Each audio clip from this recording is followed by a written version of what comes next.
Ràdio Víbria. Comunitària. Diversa. Antiracista. Segueix-nos a radiovibria.com.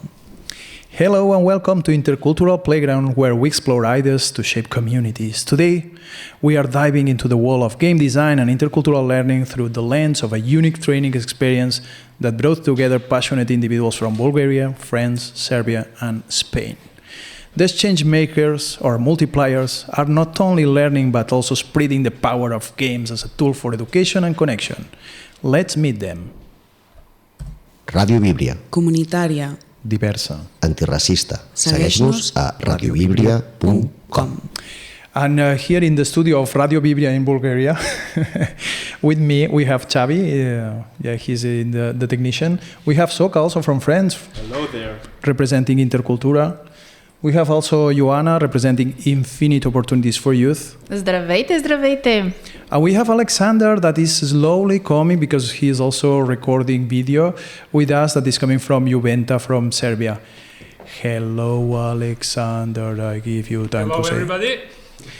Okay, so guys, first of all, we are here in this context with people from different countries, thanks to Erasmus Plus program, Adult Education. First of all, little introduction to your organizations. For example, Intercultura in France. What are you doing, guys? Sure. So Intercultural is a French association. It's for 25 years this year, and it's about promoting the intercultural dialogue and also the human rights. So yeah, pretty much, and we put like all the mobility, the youth mobility Erasmus Plus. Amazing. Now let's fly to Serbia with Juventa. What is your mission, guys? Okay, so Juventa was founded in 2009. It's from Šabac, Serbia, and our main goals are fighting inequalities and making Serbia a more pleasant place to live for all people who have some, not to say issues, but who have difficulties because of corruption or things like that. Okay, and now let's jump to Bulgaria, the place where we are, and actually the one that is hosting this amazing project today. Hello, Ioana. Здравей. Здравей. What is Infinite Opportunities for Youth doing? So, welcome to everybody in Bulgaria. We're actually near Sofia, the capital. We're in the village of Lozen, where is the Red Cross Training Center, where we normally do our trainings. So welcome here.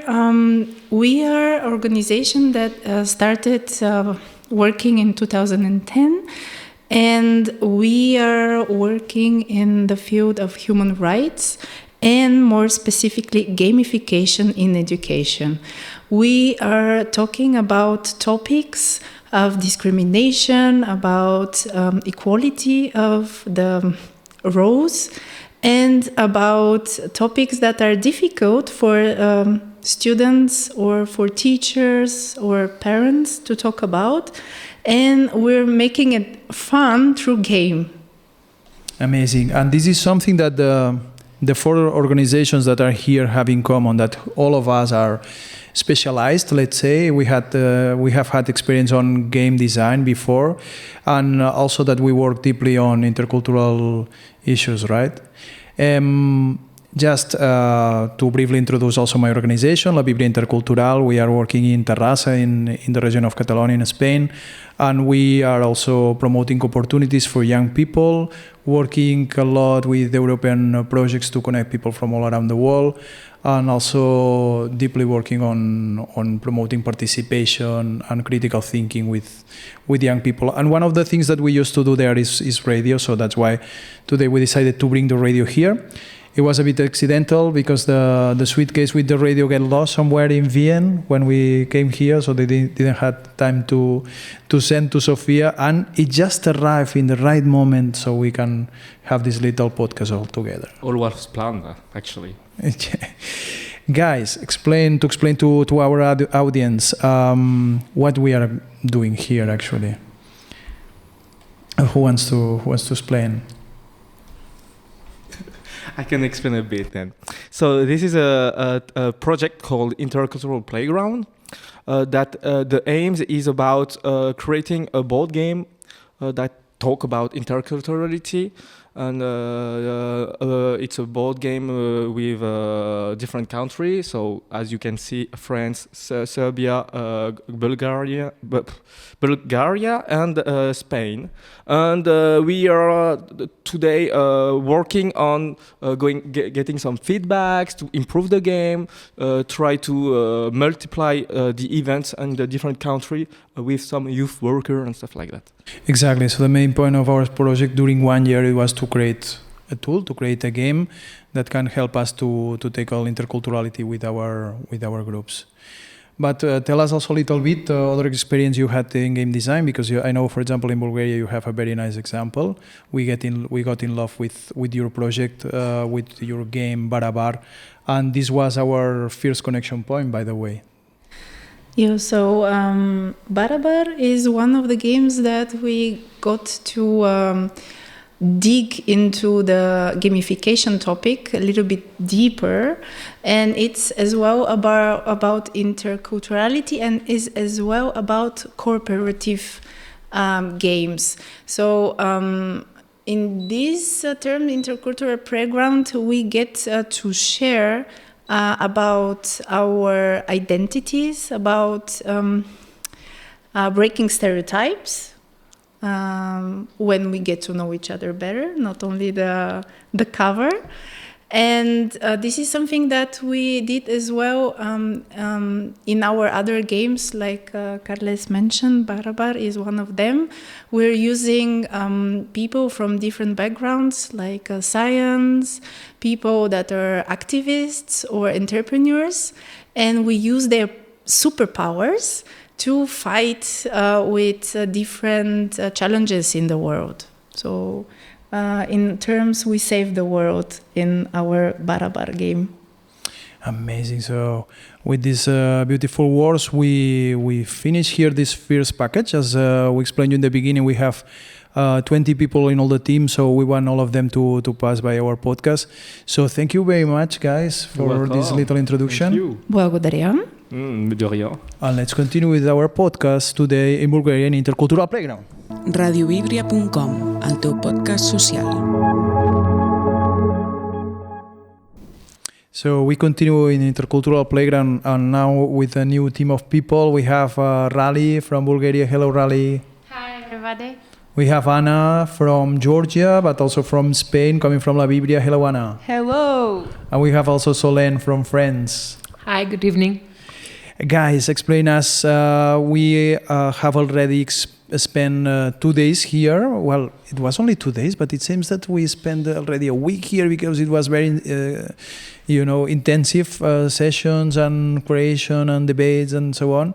So, what have we done until now here in this training? In this training, we learn about gamification and especially how to play one game with different characters.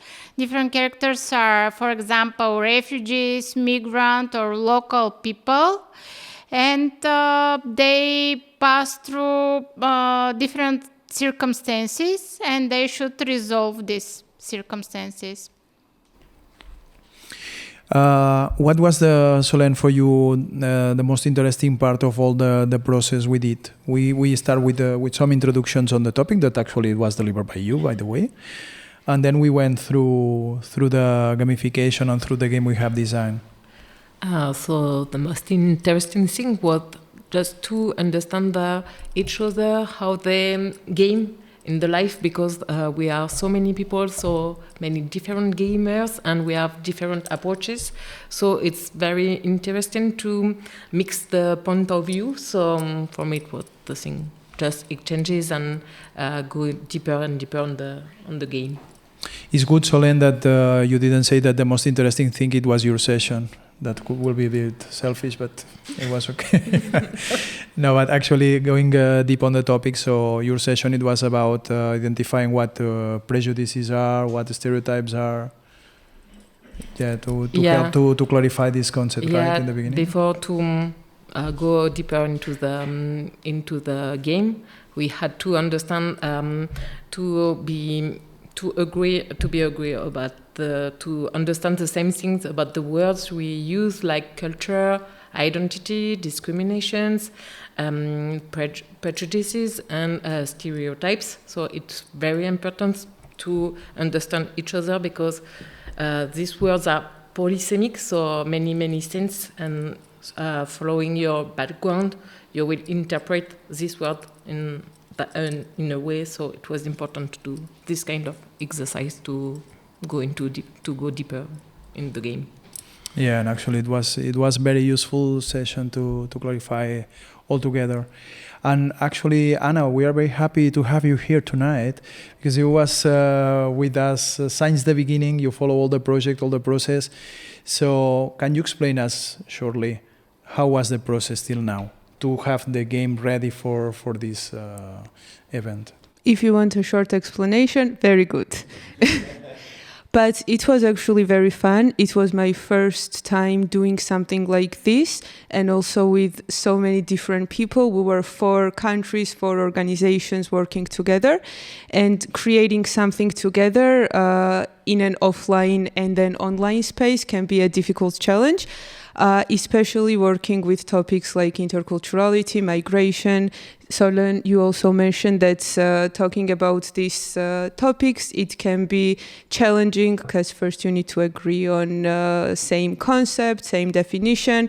Then you need to agree on the idea of the game, which can be a very tricky thing to do, but it has been a very, up until now, for me at least, a very smooth sailing process, very fun to try to do this thing, but also in the process we're playing, so it's not like just work, it's testing the game that you're also making, which is always, for this experience, very fun. Thank you very much, Anna. And actually, I have to say that Anna is doing an European Solidarity Corps. So this is the moment for the promotion of this program. So you can do a little spam here for our listeners. I am doing a volunteering now in Catalonia, and turns out volunteering with La Vibria is trying so many new things. General spam about European Solidarity Corps, not only about La Vibria. Only about you. Okay, the general is that if you're a young person from 18 to 30, and if you want to try new things, if you want to try living in a new country, in a new culture, maybe a place where you don't speak the language or the 2 languages that are there and you need to navigate this space, you can try ESC. And then you get to live with in a very intercultural environment, you get to work with completely new faces, and you get friends for some time. I don't know, for life, hopefully, but at least for some time. And actually, just to close the speech, if you want to follow what Anna is doing in her project, her European Solidarity Corps voluntary service in Spain, you can follow her podcast, Volun Talks, in radiovibria.com. Yes, it's thank you. I have so many devoted fans here. Yeah. We are doing a podcast about ESC, and if you want to learn more about what might encounter you when you go to do your volunteering project, you can listen. We are most of the times a very fun group. So you see many opportunities thanks to European programs, Erasmus+, like is the case of this training, but also European Solidarity Corps. We continue with you guys in Intercultural Playground in Bulgaria. radiovibria.com, el teu podcast social.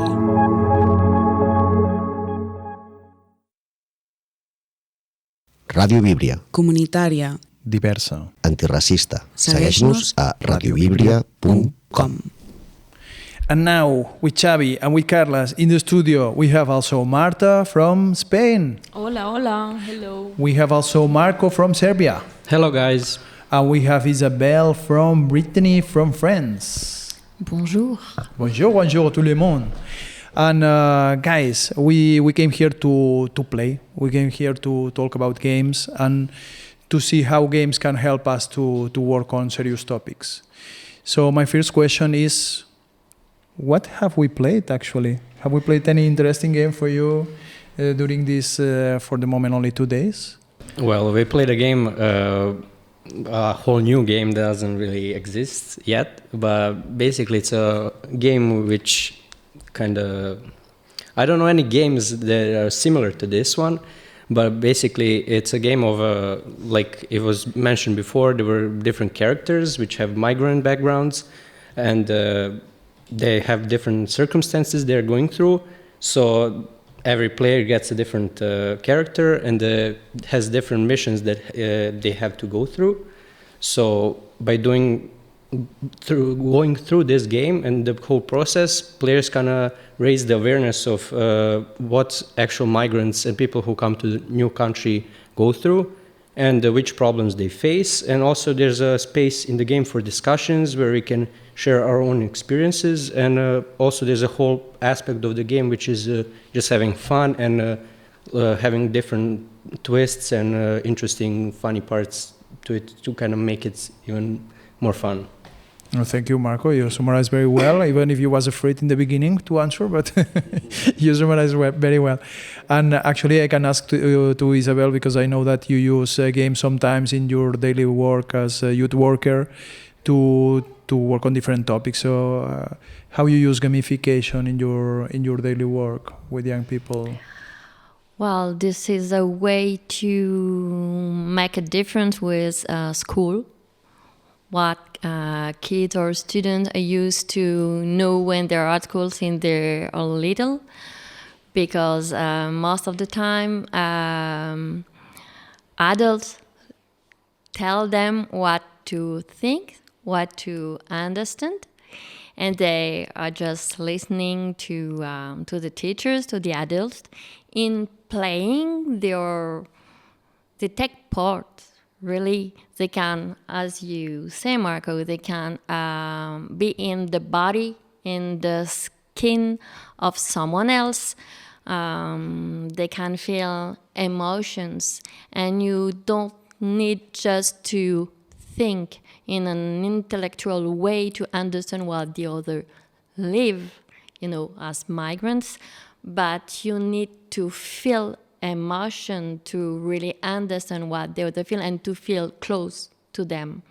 And teen especially, they feel during that period of life a lot of emotion, and that help them to understand and to learn.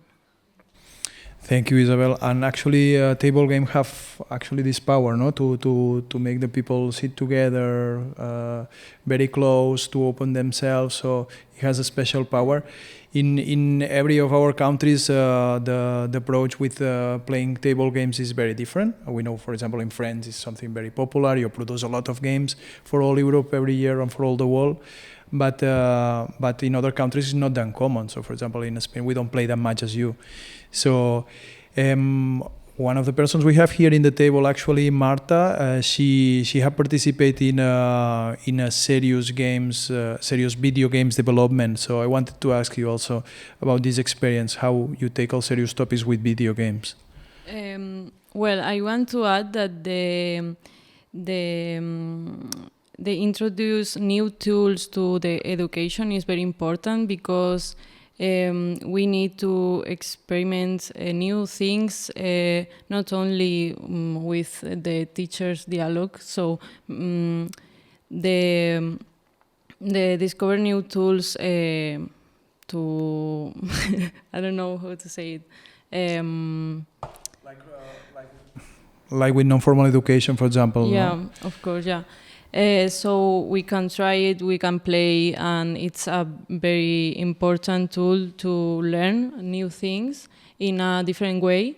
And the game I developed with another partner is called Psychoempath. It's about mental health, specifically about psychosis. That is not very common, and it's not very studied. So yeah, we can through this game do this knowledge about some topics and how the people can how the people can be helped about. Yeah, I don't know.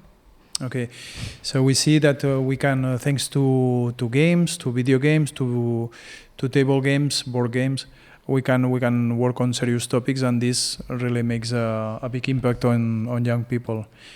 Any game that you remember now that comes to your mind, like educational game that you have played in the past and opened something new?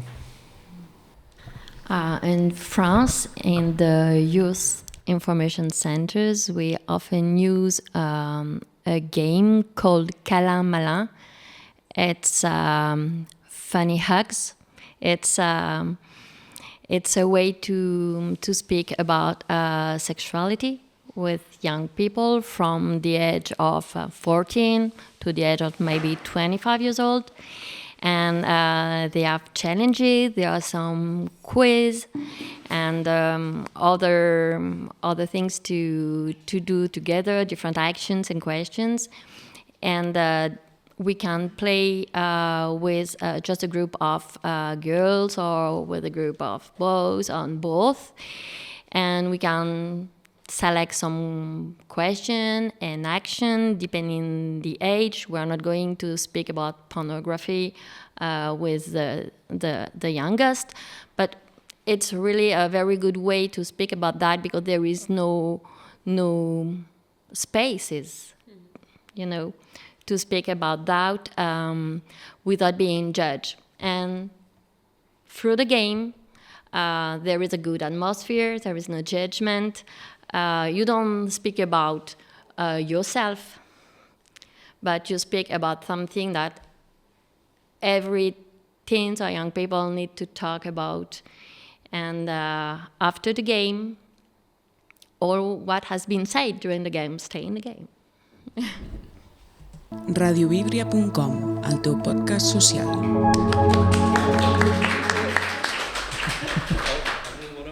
We continue here in Lozen, in Bulgaria, in the Red Cross Training Center, and with Intercultural Playground, Erasmus Plus Adult Education Project. And actually, we are in a training course for multipliers. So we are going to go deep on that, on the role of the multiplier. And to talk about that, with us, we have Andrea from Spain. Hello, Andrea. Hola, hola. We have also Flavian from France. Hello. And we have Mohamed, that is living in Bulgaria. Assalamu alaikum. Wa alaikum salam. Ràdio Víbria. Comunitària. Diversa. Antirracista. Segueix-nos a radiovibria.com. So what does it mean, this multiplayer? Multiplayer can have two lectures. One is that we are multiple players, so we are playing all together, but also multiplayer is someone that will take the back of all what we was collecting here, bring back home and try to work with that and use it with the young people. So this is my question to you guys. How are you planning to use the things? Maybe in the beginning you thought, okay, I'm going to learn a game, this is what I will bring home. But then during these 2 days already we open a lot of melons. I don't know if this is something we can say in English, but at least in Catalan we say so. We open a watermelon, and we just discover new things there. So new motivations, new people, some networking. So how are you going to use all of this back home? Mohamed, for example, to start. Hello, everybody. Thank you very much for including me in this very useful experience for me, actually. As a matter of fact, I'm working with a group of Syrian refugees. They are all adolescents, and they have been kept in refugees camp for some time, and then they are released to a residential place under the responsibility of the municipality of Sofia. So it is very useful for me to learn those things where I can practice it with them or to learn them how to do it. This will help them to be accommodating the new culture that they are living in, and to be acceptable for the other people from the other cultures, and makes their stay more easy. You used to work with the games with them, usually to work on different topics. Is something that you used to use, like game as a tool? Well, sometimes yes, because they should be under a sort of encouraging and to provoke their thinking, to provoke their style of living, how to improve it, and not like a game like this, but some toys.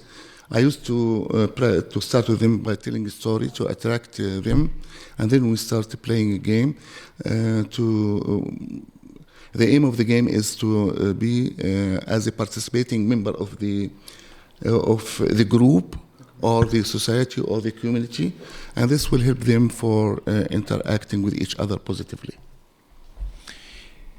Thank you, Mohamed. And actually, the beautiful thing here is the diversity of people we have. Actually, we are here to promote diversity, but it's also true that every one of us is working with a different group of young people. So, for example, we have Andrea that in Spain is working with the program Ocell de Foc, which is a program to promote mental health.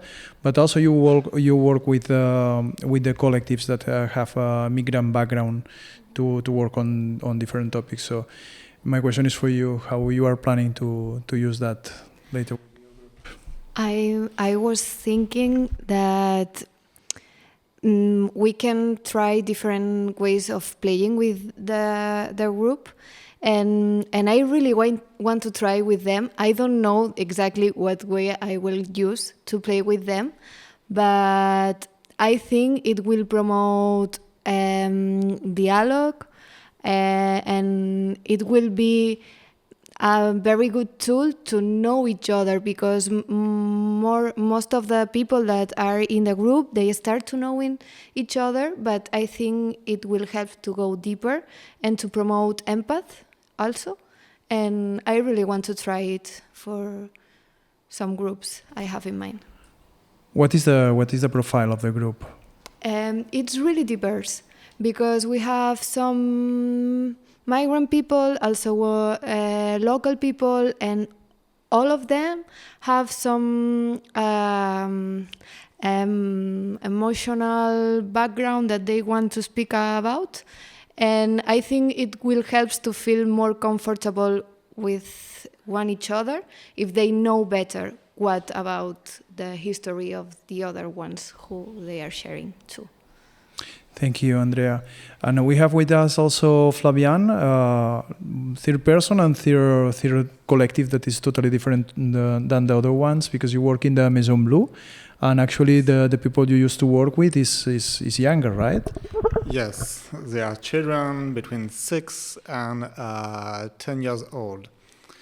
But I think I will use this game with the older, maybe the children age of 10, to learn them what is the situation of a migrant in France. Because near the Maison Bleu there is a camp of migrants, and they know there is a camp in this park, but they don't know how live these people, and make maybe them to understand how they live, what is their way from their country, and how they came in France, and what is they have to do to be accepted in France. I think it's a good tool for this. And guys, what do you think is the impact that we can create on the collectives we are working with after playing these kind of games? Not only Intercultural Playground, the game, but also in general, this kind of games. Mm-hmm. What the impact we create on them, or we want to create on them?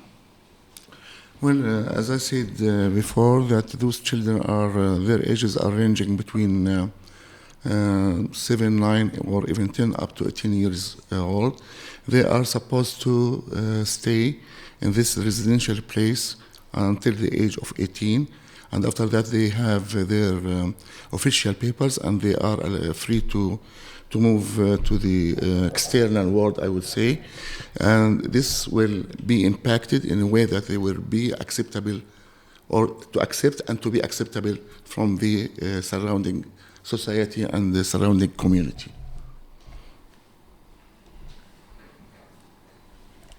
Yeah, Andrea also wanted to share. Also, I think it can help to connect to their own history of the people, and also I think that it can help to connect to the history of others, and then to make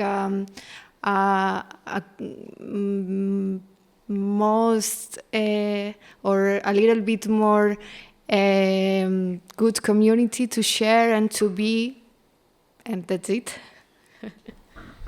Amazing, thank you. So thank you. We close here this blog that was to speak about the role of multipliers, because one of the missions of our project here is to get a lot of people involved to send this message all around. And if we manage to get people like you guys you are very involved in your communities and working deeply with young people, if you manage to really to get this impact on the young people, then our project will be a total success. So thank you very much to join during the podcast, but also to join the project and our mission.